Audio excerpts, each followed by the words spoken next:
Deuteronomio, Kabanata 12. Ito ang mga tuntunin na kailangan ninyong sundin sa buong panahon ng inyong paninirahan sa lupaing ibibigay sa inyo ni Yahweh, ang Diyos na inyong mga ninuno. Gibain ninyo ang lahat ng lugar na pinagdarausan ng pagsambahan ng mga tao roon sa kanilang mga Diyos-Diyosan, sa itaas ng mga bundok, sa mga burol at sa lalim ng mga punong kahoy. Gibain ninyo ang kanilang mga altar, pagputuputulin ang kanilang mga sinasambang haligi, sunugin ang mga imahen ng kanilang Diyos-Diyosan, si Asera, durugin ang kanilang mga Diyos-Diyosan at alisin sa lugar na iyon ang anumang bakas nila. At sa pagsamba ninyo sa Diyos, ninyong si Yahweh, huwag kayong tutulad sa kanila na sumasamba sa kanilang mga Diyos-Diyosan kahit sana maibigan.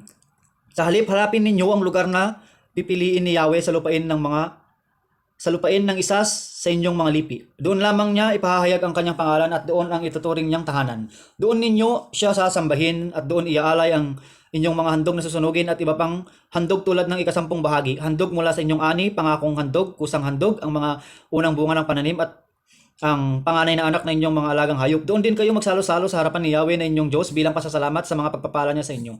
Hindi na ninyo magagawa roon ang ginagawa ninyo rito ngayon. Magagawa ninyo ngayon ang mga anumang magustuhan ninyo sapagkat wala pa kayo sa lupain sa inyo ng Diyos ninyong si Yahweh. Ngunit pagkatawid ninyo ng Hordan, kapag kayo nasa lupaing inyong pupuntahan, nalipol na ninyo ang inyong mga kaaway at panatag na ang inyong pamumuhay. Iba na ang inyong gagawin, iaalay ninyo sa lugar na pipiliin ni Yahweh ang inyong mga handog na susunugin at iba pang handog tulad ng ikapo, handog mula sa inyong mga ani at mga pangakong handog. Magdiwang kayo sa harapan ni Yahweh kasama ang inyong mga anak at mga alipin. Isama rin ninyong mga Levita sapagkat hindi sila kasama sa pagkahati ng lupain. Ngunit huwag na huwag kayong magsusunog ng handog kahit saan ninyo mabaibigan. Doon lamang ninyo iaalay ang mga handog na susunugin at gagawin ang lahat ng iniutos ko sa inyo sa lugar na pipiliin ni Yahweh mula sa lupain ng inyong mga lipi. Kahit saan ay maaari kayong magpatay ng hayop at maaaring kumain ng karne nito hanggang gusto ninyo, katulad ng pagkain ng usa. Maaaring kumain nito pati ang mga itinuturing na marumi, ngunit huwag ninyong kakainin ang dugo, kailangang patuluin ito sa lupa. Hindi rin ninyo maaaring kainin sa inyong mga tirahan ng mga ito, ang ikasampung bahagi ng inyong mga ani, alak at langis, ang panganay na anak ng inyong mga hayop, ang pangakong handog, kusang handog, at ang iba pang handog. Ang mga ito ay maaari lamang ninyong kainin sa harapan ng Diyos ninyong si Yahweh, sa lugar na pipiliin niya. Maaari ninyong makasalo ang inyong mga anak, mga alipin, mga libita bilang pagdiriwang dahil sa pagpapalan sa inyo ni Yahweh. Huwag ninyong papabayaan ang mga libita habang kayo nasa inyong lupain. Kapag napalawak na ni Yahweh ang lupain nasasakop ninyo at ibig na ninyong kumain ng karne, maaari kayong kumain hanggang gusto ninyo kung kayo malayo sa lugar ng pagsamba na pinili niya. Maaari ninyong patayin ang isa sa mga inyong mga hayop at kainin tulad ng pagkaing usa. Lahat ay maaari nang kumain, maging ang tao itinuturing na malinis o marumi. Ngunit huwag ninyong kakainin ang dugo sapagkat nasa dugo ang buhay, ang sangkap ng buhay at hindi dapat kainin. Huwag ninyong kakainin ang dugo at sa halip ay patuluin ito sa lupa. Huwag ninyong kakainin iyon, maging maganda ang buhay ninyo at inyong mga anak kung gagawin ninyong naayon sa kautusan ni Yahweh. Ang lahat ng handog na dapat ninyong ibigay at ang inyong pangakong handog idadalhin ninyo sa lugar na pipiliin niya. Ang inyong mga handog na susunugin lamang at dugo ay ihahain ninyo sa mga altar. Ibubuhos ninyo sa altar ang dugo at ang laman ay maaari ninyong kainin. Sundin ninyo mabuti ang mga tagubilin ko sa inyo. Magiging maganda ang buhay ninyo at ng inyong mga anak habang panahon sapagkat ang pagsunod na ito'y tama at katanggap-tanggap kay Yahweh na inyong Diyos. Kapag napalayas na ng Diyos ninyong si Yahweh ang mga tao sa lupaing iyon at kayo na ang nakatira roon, huwag ninyong tutularan ng kasuklam-suklam nilang gawain. Huwag ninyong alamin pa kung paano sila sumamba sa mga Diyos nila, at baka gayahin pa ninyong mga iyon. Huwag ninyong gagawin kay Yahweh ang karumal-dumal na gawain nila sa pagsamba sa kanilang Diyos-Diyosan gaya ng pagsunog ng kanilang mga anak bilang handog. Sundin ninyo mabuti ang lahat ng inutos ko sa inyo. Huwag ninyo itong daragdagan ni babawasan. Deuteronomio, Kabanata 13. Kung sa inyo'y may lumitaw na propeta o nagbibigay ng kahulugan sa mga panaginip at nagpakita siya ng kababalaghan o kaya ay nagkatotoo ang kanyang mga pahayag, subalit hinihikayat kayong sumamba sa mga Diyos-Diyosang hindi naman ninyo kilala, huwag kayong makikinig sa kanya. Pagsubok lamang iyon ni Yahweh sa inyo kung talagang iniibig nyo siya ng buong puso't kaluluwa. Si Yahweh lamang ang inyong sundin. Matakot kayo sa kanya at sundin ninyo ang kanyang mga utos. Paglingkuran ninyo siya at manatili kayong tapat sa kanya. At ang propetang iyon o ang nagbibigay ng kahulugan sa panaginip ay dapat patayin sapagkat inuudyo kanya ang mga tao upang maghimagsik kay Yahweh na inyong Diyos na siyang nagligtas sa inyo sa pagkaalipin sa Ehipto. Hinihikayat nila kayong iwan ng daang itinuro niya sa inyo. Iyan ang masama at dapat ninyong iwasan. Sino man ang lapitan ng kanyang kapatid, anak, asawa o matalik na kaibigan upang lihim na hiyating sumamba ay maglingkod sa mga Diyos-Diyosang hindi naman ninyo kilala o kaya'y sa Diyos-Diyosan sa lupaing pupuntahan ninyo, maging malapit o malayo, huwag ninyo siyang papakinggan, huwag ninyo siyang kaawaan at pagtatakpan. Sa halip patayin ninyo siya, ang nilapitan ng unang babato sa kanya, pagkatapos ay ang taong bayan. Batuhin ninyo siya hanggang mamatay sapagkat hinikayat niya kayong tumalikod sa Yahweh na inyong Diyos at siyang nagligtas sa inyo sa pagkaalipin sa Ehipto. Kapag ito'y napabalita sa buong Israel, wala nang mga haspang gumawa ng ganon at magkaroon ng takot ang lahat. Kapag nabalitaan ninyo na sa alinman sa mga lungsod na ibibigay sa inyo ni Yahweh ay may manlilinlang at manghihikayat sa mga taga-roon upang sumamba at maglingkod sa mga Diyos-Diyosang hindi naman ninyo kilala, siyasatin ninyong ito mabuti kapag napatunayan ng totoo. Patayin ninyong lahat ang taga-roon, maging ang kanilang mga alagang hayop, ang lahat ng masamsam ninyo roon ay ipunin ninyo sa liwasan at sunugin pati ang buong lungsod upang maging handog kay Yahweh. Ang lugar na iyon ay hayaan ninyong ganun at hindi na dapat itayo pang muli. Huwag kayong kukuha ng anumang ipinagbabawal sa inyo ni Yahweh para hindi magalit si Yahweh sa inyo. Mahahabag siya sa inyo at kayo'y kanyang pararamihin tulad ng pangako niya sa inyong mga ninuno. Kung papakinggan ninyo ang tinig ng Diyos ninyong si Yahweh, susundin ang kanyang mga utos, patuloy na gagawin ang ayon sa kanyang kalooban. Deuteronomio, Kabanata 14. Kayo ang mga anak ng Diyos ninyong si Yahweh. Kung ang isang mahal sa buhay ay namatay, huwag ninyong hihiwaan ng inyong sarili, niaahitan ng inyong noo upang ipakita lamang na kayo nagluluksa. Kayo ay bansang itinalaga kay Yahweh, hinirang niya kayo sa lahat ng bansa upang maging kanyang sariling bayan. Huwag kayong kakain ng anumang bagay na marumi. Ito ang mga hayop na maaari ninyong kainin. Baka, tupa, kambing, usa, gasela, kambing, bundok, antilope at tupang bundok. Maaari rin kayong ninyong kainin ang lahat ng hayop na biyak ang kuko at ngumunguya ng pagkain mula sa sikmura. Ngunit huwag ninyong kakainin ng mga hayop na biyak ang kuko ngunit ngumunguya ng pagkain, hindi ngumunguya ng pagkain mula sa sikmura. Huwag din kayong kakainin yung ngumunguya ngunit hindi biyak ang kuko tulad ng kamelyo, kuneho at dagang bukid. Ang mga ito ay marurumi. Ang baboy ay dapat ding ituring na marumi sapagkat biyak man ang kuko, hindi naman itong umunguya ng pagkain mula sa sikmura. Huwag ninyo itong kakainin, nihahawakan ang kanilang bangkay. Sa mga nilikha sa tubig, ang lahat ng may palikpik at kaliskis ay maaari ninyong kainin. Huwag ninyong kakainin ang walang kaliskis at walang palikpik, ito ay marurumi. Maaari ninyong kainin ang malinis na ibon, ngunit ito ang mga ibon na huwag ninyong kakainin: agila, buwitre, agilang dagat, asor, falcon, lahat ng uri ng milano, lahat ng uri ng uwak, ang ostrich, kuwago, gaviota, ang lahat ng uri ng lawin, lahat ng uri ng kuwago, sisne, pelikano, buwitre, sumurmuho, lahat ng uri ng tagak, abudila, kabag at paniki. Lahat ng kulisap ay may pakpak ay marurumi. Huwag ninyong kakainin ang mga ito. Maaari ninyong kainin ang anumang malinis na ibon maliban sa mga nabanggit. Huwag ninyong kakainin ang anumang hayop na basta na lamang namatay. Maaari ninyo itong ibigay o ipagbili sa mga dayuhang naninirahan na kasama nyo. Ito ay sa dahilang kayo'y sambayan ng inilaan sa Yahweh ninyong Diyos. Huwag kayong maglalaga ng tupa o batang kambing sa gatas ng sarili nitong ina. Kukunan ninyo ng 10 bahagi ang inyong ani taon-taon, ang 10 bahagi ng inyong ani, alak, langis at ang panganay ng inyong mga alagang hayop ay doon ninyo kakainin sa lugar na pipiliin ng Diyos ninyong si Yahweh upang inyong maparangalan. Kung malayo ang lugar na pipiliin niya at maaring magiging mahirap dalhin doon ang 10 bahagi ng inyong ani, ipagbili ninyo iyon at dalhin ang ipinagbilhan sa lugar na pinili niya. Pagdating doon, bumili kayo ng anumang gusto ninyo, baka, tupa, alak o inuming nais ninyo at siya inyong salusaluhang mag-anak bilang pagdiriwang sa harapan ng Diyos ninyong si Yahweh. Ngunit huwag ninyong kalilimutang bigyan ang mga Levita sa inyong lugar, yamang sila'y walang kaparte sa lupaing minana ninyo. Tipunin ninyo ang 10 bahagi ng inyong ani tuwing 3 taon. Ito ay bibigay ninyo sa mga Levita, yamang wala silang kaparte sa inyong lupain. Bibigyan din ninyo ang mga dayuhang kasama ninyo, ang mga ulila at ang mga balo. Kapag ginawa ninyo ito, pagpapalain kayo ni Yahweh sa lahat ng inyong mga gawain. Deuteronomio, Kabanata 15. Ang bawat 7 taon ay gagawin ninyong taon ng pagpapatawad sa mga may utang sa inyo. Ganito ang inyong gagawin: huwag na ninyong sisingilin ang kababayan ninyong may utang sa inyo sapagkat ito'y taon ng pagpapatawad na itinakda ni Yahweh. Sa mga dayuhan lamang ang sisingilin ninyo, hindi na ang inyong mga kababayan. Walang maghihirap sa inyo sa lupaing ibinigay sa inyo ng Diyos niyong si Yahweh sapagkat tiyak na pagpapalain niya kayo kung makikinig kayo sa kanyang tinig at susunod sa kanyang mga utos na sinasabi ko sa inyo ngayon. Nangako si Yahweh na kayo'y pagpapalain niya, hindi na kayo mangungutang kanino man. Sa halip ay kayo ang magpapautang sa maraming bansa. Hindi kayo masasakop ng sino man. Sa halip ay kayo ang mananakop sa maraming bayan. Pagdating ninyo sa lupaing ibinigay sa inyo ni Yahweh, huwag ninyong pagkakaitan ng tulong ang mga kababayan ninyong nangangailangan. Sa halip, ibukas ninyo sa kanila ang inyong mga palad, pahiramin sila ng anumang kailangan. Huwag ninyong pagdadamutan ng inyong kababayan kapag ngumungutang. siya sa panahong malapit ng ikapitong taon, ang taon ng pagpapatawad. Kapag sila'y tatanggihan ninyo at dumaing sila kay Yahweh, mananagot kayo sa Kanya. Pahiramin ninyo sila ng maluwag sa inyong kalooban at pagpapalain kayo ni Yahweh sa lahat ng inyong gagawin. Kailan may hindi kayo mawawalan ng mga kababayang nangangailangan, kaya sinasabi ko sa inyo, ibukas ninyo ang inyong mga palad sa kanila. Kapag nakabili kayo ng kapwa ninyong Israelita bilang alipin, babae man o lalaki, 6 na taon siyang maglilingkod sa inyo. Pagdating ng ikapitong taon, palalayain na ninyo siya at huwag ninyo siyang paalisin ng walang dala. Sa halip, bibigyan nyo siya ng tupa, trigo, inumin at langis mula sa mga pinagkaloob sa inyo ni Yahweh.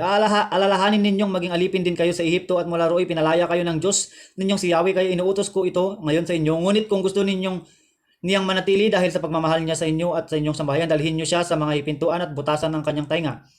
Sa gayon, siya ay magiging alipin ninyo habang buhay. Ganito rin ang gagawin ninyo sa mga aliping babae.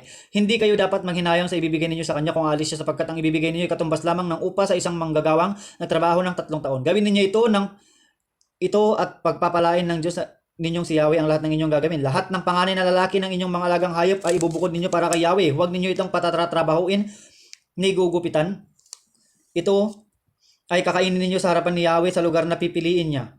Ngunit kung may kapansanan ang panganay na hayop, bulag o pilay, huwag ninyo itong ihahandog kay Yahweh na inyong Diyos. Ito ay maaaring kainin sa bahay tulad ng pagkain ninyo sa isang usa. Pati ang taong itinuturing na marumi ay maaaring kumain nito. Huwag ninyong kakainin ang dugo, kailanman patutuluin ito sa lupa. Deuteronomio, Kabanata 16. Ipagdiriwang ninyo ang unang buwan at ganapin ang Paskwa para kay Yahweh na inyong Diyos, sapagkat unang buwan nang ilabas niya kayo sa Ehipto, mag-alay kayo ng tupa o baka bilang handog na pampaskwa sa lugar na pipiliin niya. Sa pagkain ninyo ng handog na ito, huwag ninyong sasamahan ng tinapay na may pampaalsa. Sa loob ng 7 araw, ang kakainin ninyo ay tinapay na walang pampaalsa, ang tinapay ng pagtitiis. Gawin ninyo ito bilang pag-alala sa inyong pag-alis sa Ehipto. Sa loob ng 7 araw na iyon, hindi dapat magkaroon ng pampaalsa sa masasakupan ng inyong lupain. Huwag din ninyong pababayaang umagahin ang kahit kapiraso ng inihandog ninyo sa gabi. Ang paghahandog ay huwag ninyong gagawin sa loob ng inyong bayan, kundi sa lugar lamang na pipiliin ni Yahweh. Ito iaalay ninyo paglubog ng araw sa oras na pag-alis ninyo noon sa Ehipto. Doon ninyo ito iluto at kakainin sa lugar na pipiliin niya. Kinaumagahan, babalik na kayo sa inyong tolda. 6 na araw na hindi kayo kakain ng tinapay na may pampaalsa. Sa ikapitong araw, magdaraos kayo ng banal na pampupulong. Sino may huwag magtrabaho sa araw na yun. Pagkalipas ng 7 taon, 7 linggo mula ng unang araw ng pagkapas, pagdiriwang ninyong pista ng mga sanlinggo. Sa araw na iyon, dalhin ninyo kay Yahweh na inyong Diyos ang inyong kusang handog mula sa inyong ani ayon sa dami ng pagpapala niya sa inyo. Kasama ninyo sa pagdiriwang ang inyong sambahayan, mga alipin at mga ilibitang kasama ninyo ay mga dayuhan, mga ulila at ang mga babaeng balo. Gaganapin ninyo ito sa lugar na pipiliin ni Yahweh. Huwag ninyong ikalilimutan kayo naging alipin din sa Ehipto, kaya't sundin ninyong mabuti ang kanyang tunin. 7 araw na ipagdiriwang ninyo ang pista ng tolda, tapos iligpit ang kamalig ang inyong inani at mailagay sa imbakan ng katas ng ubat. Isasama ninyo sa pagdiriwang na ito ang inyong mga anak, mga alipin, mga libitan, mga dayuhan, mga ulila at mga babaeng balo. 7 araw kayo magpipista sa lugar na pipiliin ni Yahweh. Pagpapalain niya ang inyong mga pananim at lahat ng inyong gagawin para makapagdiwang kayong lahat. Sa loob ng 1 taon, ang inyong kalalakihan ay 3 beses sa harap kay Yahweh, tuwing pista ng tinapay na walang pampaalsa, pista ng sanlinggo at pista ng mga tolda. Magdala sila ng handog tuwing haharap ayon sa kanilang makakaya, ayon sa dami ng pagpapalang tinanggap ninyo mula kay Yahweh na inyong Diyos. Pumili kayo ng mga hukom at iba pang pinuno para sa bawat bayan ayon sa inyong mga lipi. Sila ang magpapasya sa inyong mga usapin at maggagawad ng katarungan. Huwag ninyong pipiliin ang pilipitin ang katarungan at huwag kayong magtatangi ng tao ni tatanggap ng suhol, sapagkat ang suhol ay bumubulag sa matatalino at nagpapahamak sa mga taong matuwid. Katarungan lamang inyong papairalin at kayo'y mabubuhay ng matagal sa lupa ang ibibigay sa inyo ni Yahweh na inyong Diyos. Huwag kayong magtatayo ng haligi bilang rebulto ng Diyosang si Asherah sa tabi ng altar na gagawin ninyo para kay Yahweh na inyong Diyos. At huwag kayong gagawa ng rebultong sasambahin, sapagkat iyon ay kasuklam-suklam sa kanya. Deuteronomio, Kabanata 17. Huwag kayong maghahandog ng baka o tupang may kapansanan o kapintasan, sapagkat kasuklam-suklam iyon kay Yahweh na inyong Diyos. Sino man sa inyo ang matuklasang gumawa ng masama laban kay Yahweh na inyong Diyos at sumisira sa ating kasunduan kay Yahweh, naglilingkot at sumasamba sa mga Diyosan sa araw, sa buwan o sa mga bituin, ay siya sa atin ninyo mabuti. Kapag ang sumbong o ang bintang na iyon ay napatunayan, ang nagkasala ay dadalhin sa pintuang bayan at babatuin hanggang mamatay. Ang hatol ng nakamatayan ay gagawad kung may dalawa o 3 saksi na nagpatotoo. Hindi sapat ang patotoo ng isang saksi. Ang mga saksi ng unang babato sa nagkasala, saka ang taong bayan. Ganito ang paraan ay aalisin ninyo sa inyong bayan ang kasamaang tulad nito. Kung sa lugar ninyo ay may mabigat na usapin na hindi ninyo kayang lutasin tulad ng patayan, pangapi, pananakit, pumunta kayo sa lugar na pinili ni Yahweh. Iharap ninyo ito sa mga paring libita o hukom na nanunungkulan sa panahong ngayon at sila ang hahatol. Tanggapin ninyo ang anumang ihatol nila sa inyo, sundin lahat ng kanilang tagubilin. Kung ano ang sabihin nila, siya ninyong gawin. Huwag kayong lalabag sa anumang pasya nila. Papatayin ang sinumang hindi sumunod sa katuruan ng pare o sa hatol ng hukom. Sa ganitong paraan, hindi ninyo aalisin ang kasamaan ng inyong kasambahayan. Kapag ito'y nabalitaan ng lahat, matatakot silang gumawa ng gayon din kasamaan. Kapag kayo naroon na naninirahan ng maayos sa laing ibibigay sa inyo ni Yahweh ninyong Diyos, makakaisip kayong magkaroon ng hari tulad ng mga bansa sa paligid nyo. Maaari kayong maglagay ng hari, ngunit ilalagay ninyo ay iyong pinili ni Yahweh at mula sa inyong lahi. Huwag ninyong gagawing hari ang sinumang dayuhan. Ang gagawin ninyong hari ay hindi dapat magparami ng kabayo para sa kanyang sarili. Hindi rin niya maaring iutos sa iba ang magbalik sa Ehipto para ikuha siya ng maraming kabayo, sapagkat ipinagutos ni Yahweh na huwag nang bumalik roon. Hindi siya dapat mag-asawa ng marami at baka siya makalimot kay Yahweh ni hindi siya dapat magpayaman sa panahon ng paghahari. Kapag siya'y nakaupo na sa trono, gagawa siya ng isang kopya ng mga kautosang ito na nasa pag-ingat ng mga paring libita. Ito ay para sa kanya at babasahin niya araw-araw upang magkaroon siya ng takot kay Yahweh na kanyang Diyos at upang buong puso niyang masunod ang mga kautusan at mga tuntunin ni Yahweh upang hindi siya magmalaki sa kanyang mga kababayan at upang hindi siya lilihis sa mga tuntunin ito. Kung magkagayon siya at ang kanyang mga anak ay maghahari ng matagal sa Israel. Deuteronomio, Kabanata 18. Ang mga paring libita, ang buong lipi ni Levi ay walang mamanahing bahagi sa lupain ng Israel. Ang para sa kanila ay ang mga kaloob na handog kay Yahweh. Wala silang bahagi sa lupain tulad ng ibang alipin na lipi sa Israel. Si Yahweh ang kanilang bahagi gaya ng kanyang pangako. Ang mga ito ang nakalaan para sa mga pari mula sa handog kay Yahweh. Maging baka o tupa, ang mga balikat, ang mga pisngi at ang tiyan. Ang unang ani ng mga pananim ng alak, ng langis at ang unang pinaggupitan ng inyong mga tupa. Ang lipi ni Levi ang pinili ni Yahweh upang maglingkod sa kanya bilang mga pari habang panahon. Sakaling may libita mula sa alinmang bayan ng lupain na kusang magpunta sa lugar na pinili ni Yahweh upang sumamba, maaaring maglingkod doon ang libita kasama ng kapwa niya libita. Siya ay bibigyan doon ng kanyang bahaging kasindami ng ibibigay sa mga libita na dating naglingkod doon, bukod sa bahagi niya mula sa mana ng kanyang ama.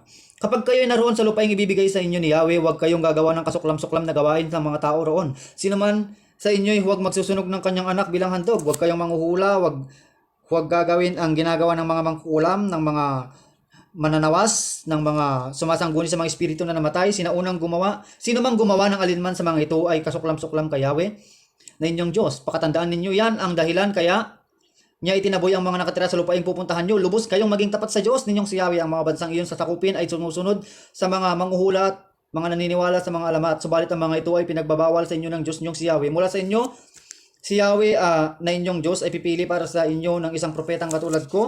Dapat kayong makinig sa kanya. Ito ang kasagutan sa hiling ninyo kay Yahweh na kayo ay nagkakatipon sa sinayang. Sabi ninyo, huwag mo na iparinig pang muli sa amin ang tinig ni Yahweh, ni ipakita ang kakilakilabot na apoy na ito, sapagkat tiyak na mamamatay kami. Sinabi naman niya sa akin, tama ang sabi nila, kaya mula sa kanila pipili ako para sa kanila ng isang propetang katulad mo. Sasabihin ko sa kanila ang aking kalooban at siya ang magsasabi nito sa mga tao.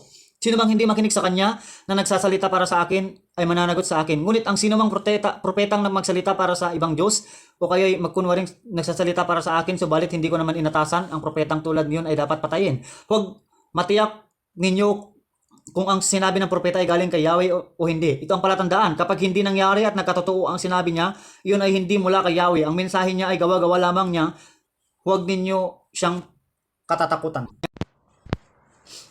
Deuteronomio, Kabanata 19. Kapag nilipol na ni Yahweh na inyong Diyos ang mga mamamayan sa lupaing ibinigay niya sa inyo at kayo na ang nakatira roon, magbukod kayo ng 3 lungsod. Gagawin ninyo iyon ng mga kalsada. Hatiin ninyo sa 3 ang buong lupaing ibibigay ni Yahweh sa inyo. Sa bawat bahagi maglalagay kayo ng lusot kanlungan na siyang tatakbuhan ng sinumang makapatay na hindi sinasadya. Ito ang tuntunin ukol sa sinumang nakapatay ng taong hindi sinasadya o hindi dahil sa away.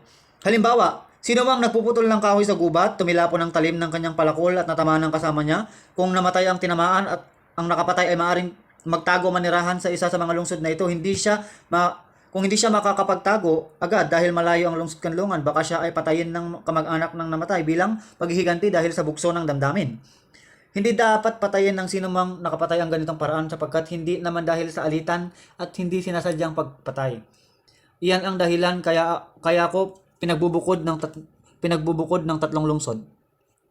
Kapag pinalawak na ng Diyos niyong si Yahweh ang mga nasasakupan na lupain, ipinangako niya sa inyong mga ninuno, at kapag naibigay na niya ang buong buo ng lupang kanyang ipinangako, maaari kayong magbukod ng 3 pang lungsod kung susundin ninyo mabuti ang lahat ng kanyang utos, ibigin siya ng tapat. Pahintulutan ito ni Yahweh kung buong sipag ninyong susundin ang kanyang mga tuntunin, kung siya ay buong puso ninyong ibigin at kung lalakad kayo ayon sa kanyang kalooban. Sa ganitong paraan, may iwasan ang pagdanak ng dugo ng mga taong walang kasalanan. Ang kamatayan na walang sala ay pananagutan ninyo kay Yahweh sa lupaing binibigay niya sa inyo.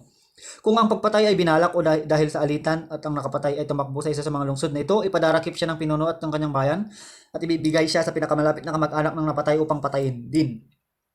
Huwag ninyo siyang kaawaan. Kailangan alisin sa Israel ang mamamatay taong tulad nito. Sa gayon, makakapamuhay kayo ng matiwasay. Huwag ninyong gagalawin ang mga batong palatandaan ng hangganan ng lupa ng inyong kapwa.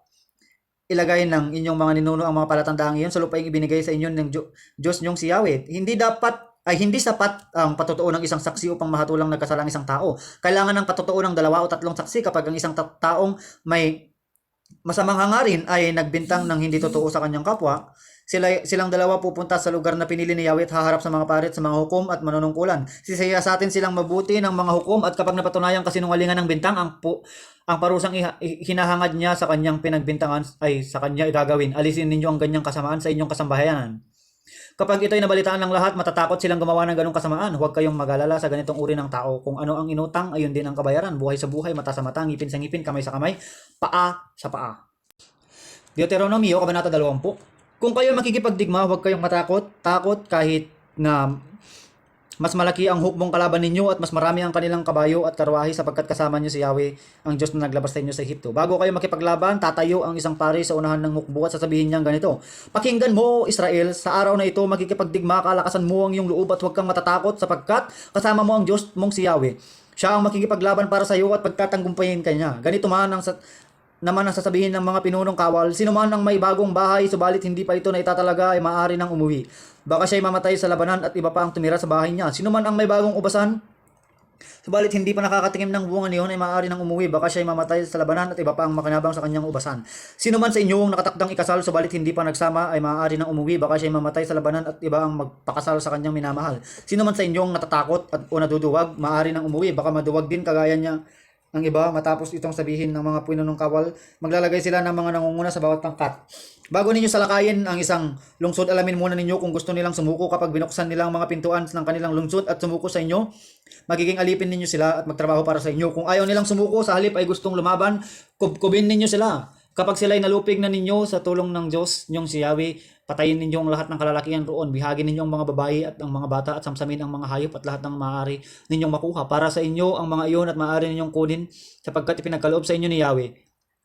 Ganyan ang gagawin ninyo sa mga lungsod na malayo sa inyo. Ngunit sa mga lungsod na lupaing ibinigay sa inyo ni Yahweh na wala kayong ititirang buhay, lipulin ninyo ang mga Hiteo, Amoreo, Kananeo, Perizeo, Hibita at Jebuseo tulad ng utos sa inyo ni Yahweh na inyong Diyos. Kailangan gawin ninyo ito upang hindi kayo maakit sa kasuklam-suklam nilang pagsamba sa kanilang Diyos-Diyosan. Sa ganitong makakaiwas kayo sa paggawa ng isang bagay na kasuklam-suklam kay Yahweh. Kung ang isa sa lungsod, huwag ninyong putulin ang mga punong kahoy doon kahit matagal na ninyong kinubkob ang lugar na iyon. Ang mga puno ay hindi ninyo kaaway, bagkus makakapagbigay pa sa inyo ng inyong mga pagkain. Kaya huwag ninyo itong puputulin. Ang mga puno na hindi makakain ang bunga ay siya ninyong puputulin kung kailangan ninyo sa pagkukubkob. Deuteronomio, Kabanata 21. Kapag naroon na kayo sa lupaing ibibigay sa inyo ng Diyos ninyong si Yahweh at may nakita kayong bangkay sa parang at hindi nyo alam kung sinang pumatay, pagbigay alam ninyo iyon sa matatandang pinuno at mga hukom upang sukatin nila ang distansya ng mga lungsod sa lugar ng pangyarihan ng krimen. Pagkatapos, ang pinuno ng pinakamalapit na lungsod ay kukuha sa isang dumalagang baka na hindi pa nagtatrabaho. Dadalhin nila ito sa isang batis na may umaagos na tubig sa isang lugar na hindi pa nabubungkal ni natatamnan. Pagdating doon, babaliin ang liig ng baka. Pagkatapos, lalapit ang mga paring Levita sapagkat sila ang pinili ni Yahweh upang maglingkod sa kanya upang magbigay ng basbas sa pamamagitan ng kanyang pangalan. Sila ay magpapasya sa bawat usapin. Ang mga pinuto ng lungsod na malapit sa pinangyarihan ng krimen ay maghuhugas ng kanilang kamay sa ibabaw ng dumalagang baka.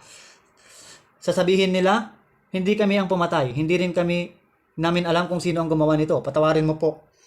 Yahweh ang inyong bayang Israel na inyong iniligtas. Huwag mo po kaming panagutin sa pagkamatay ng taong ito.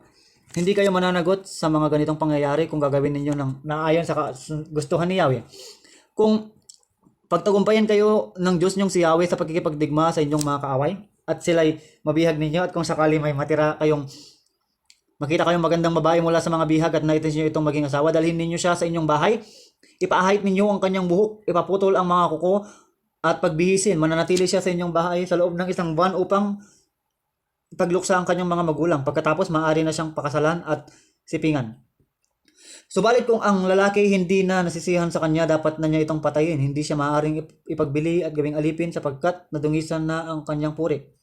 Kung ang isang lalaki ay may dalawang asawa at mas mahal niya ang isa, ngunit kapwa may anak at panganay niyang lalaki ay ipinanganak doon sa hindi niya gaanong mahal, huwag aalisin ang kanyang karapatan bilang panganay upang ilipat sa anak na asawa na kanyang minamahal.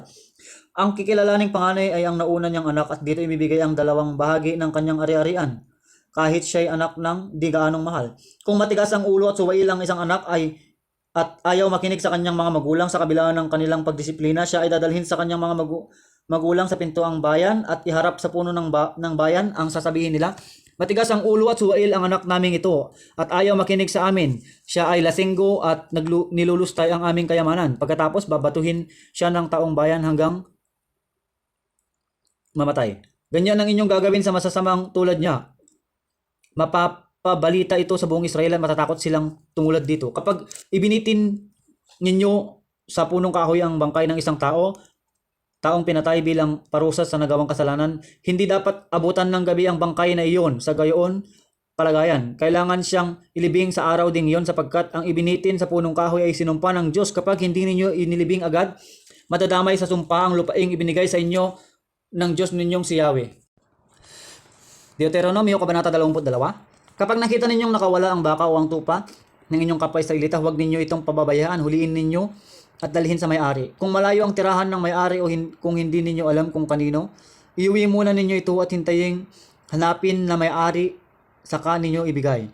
Ganyan din ang gagawin ninyo sa asno, damit o anumang bagay na inyong napulot na maaaring maiwala ng isang Israelita, ibalik ninyo sa may-ari. Kapag nakita ninyong nabubal ang baka o asno ng inyong kapwa, tulungan ninyong ibangon yon. Ang babae ay huwag magsusuot ng kasuotang panlalaki at mga lalaki kasuotang pambabae. Sino mang gumawa nito ay kasuklam-suklam kay Yahweh na inyong Diyos.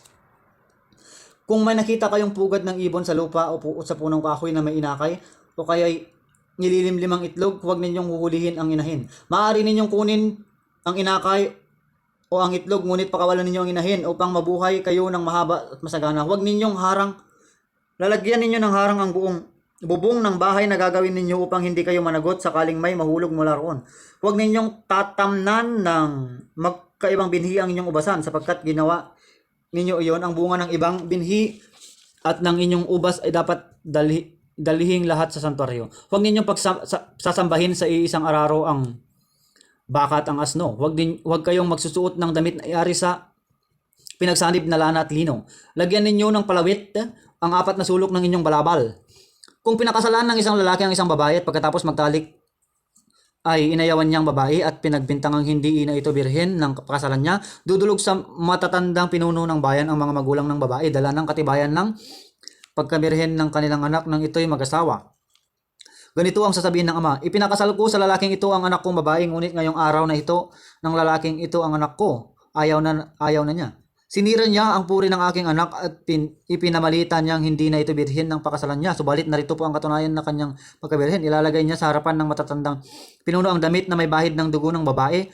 Pagkatapos nito huhulihin ng mga pinuno ng bayan ng lalaki at kanilang hahagupitin. Bukod doon siya'y pagmumultahin ng 100 pirasong pilak at ito'y ibibigay sa ama ng babae dahil sa ginawa niyang paninirang puri sa isang babaeng Israelita. Siya'y mananatiling mag-asawa at ang babae hindi maaaring palayasin at hiwalayan ng lalaki habang siya'y nabubuhay. Ngunit kung totoo ang bintang, walang makitang katunayan ng pagiging birhen, ilalabas ang babae sa may pintuan ng bahay ng kanyang ama. Babatuhin siya roon ng mga kalalakihan ng lungsod hanggang mamatay sapagkat gumawa siya ng malaking kasalanan sa buhay mismo ng kanyang ama at ito'y kasuklam-suklam na gawain sa Israel. Sa ganyang paraan ninyo aalisin ang ganitong uri ng kasamahan sa inyong bayan. Kapag ang isang lalaki na huling kasiping ang asawa ng iba pareho silang dapat patayin. Sa ganyang paraan ninyo alisin ang ganitong uri ng kasamaan sa Israel. Kapag ang isang lalaki ay nahuling nakikipagtalik sa isang dalagang nakatakda ng ikasal at hindi naman ito humingi ng saklolo, gayon sila ay nasa loob ng bayan, dapat niyong silang ilabas ng bayan at batuhin hanggang mamatay sapagkat hindi humingi ng saklolo ang babae at ang lalaki naman ay lumapas tangan ng isang babaeng malapit ng ikasal. Sa ganitong paraan, hindi niyo aalisin ninyo ang ganitong uri ng kasamaan sa inyong isang bayan. Kapag ang isang dalagang nakatakda ng ikasal ay ginahasa sa labas ng lungsod, ang lalaki lamang ang dapat patayin. Hindi pa parusahan ng babae sapagkat wala siyang kasalanan. Ang lalaki lamang ang may kasalanan sapagkat katumbas na rin ito ang pagsalakay at pagpatay ng kapwa-tao. Ang babae ay ginahasa sa isang lugar na walang katao-tao at walang makakarinig, humingi man ito ng saklolo.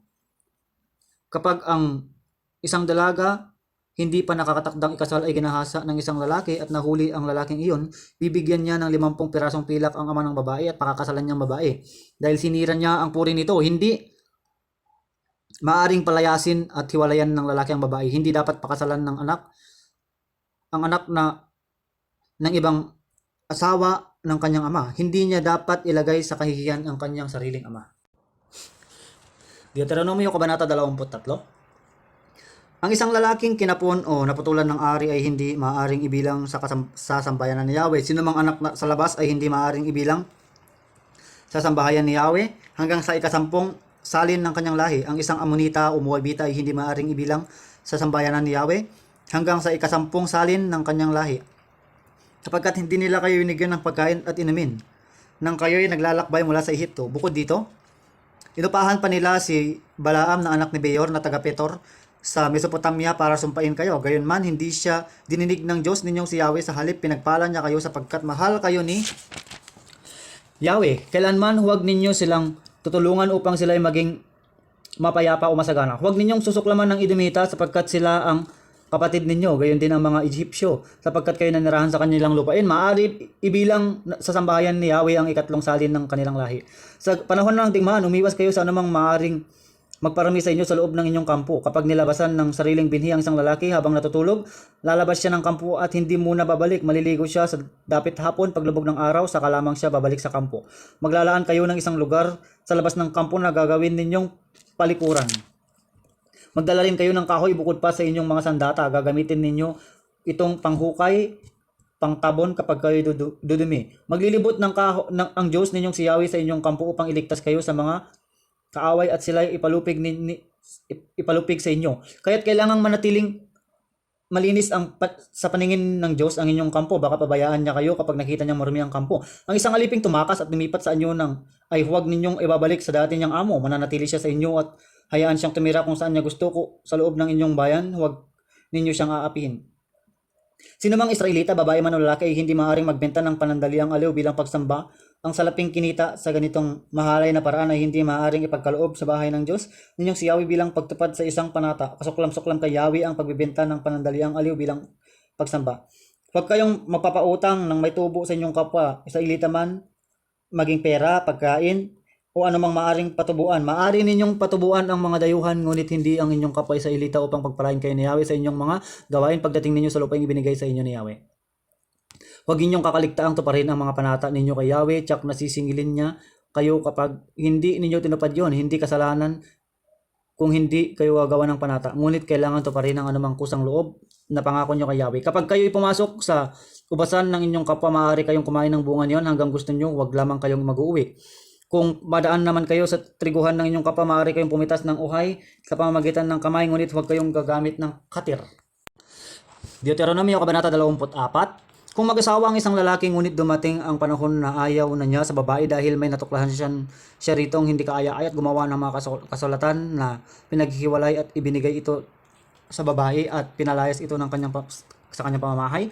Kung ang babaeng hiniwalayan ay mag-asawa sa iba at hiwalayan muli pagkatapos bigyan ng kasulatan ng paghiwalay, o kaya ay namatay ang kanilang asawa, ang ikalawang asawa, at paalisin rin ito sa kanyang pamamahay, ang babae ay hindi na maaaring pakasalan pa ng kanyang unang asawa. Ang babae ay tuturing na marumi.